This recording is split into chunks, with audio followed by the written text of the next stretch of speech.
And then, the foundation hot button issues. Do you really believe that Jesus is the only way to get to God? Do you really believe that people without Jesus are going to go to hell?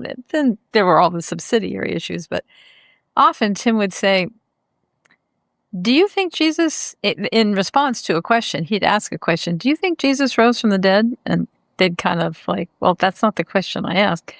And Tim would say, well, no, because here's the thing.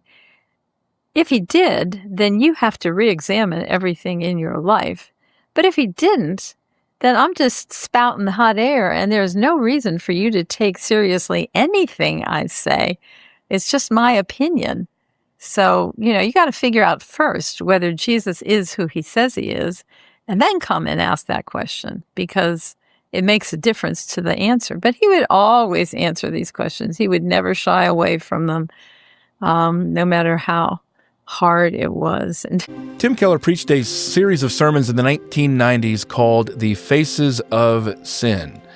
It did not go over well with everyone in New York.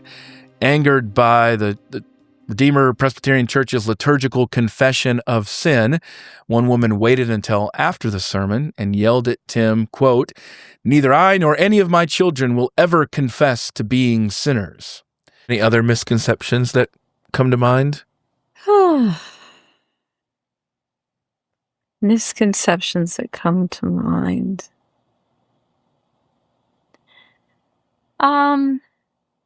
Tim was a very shy person, and not many people would have ever figured that out.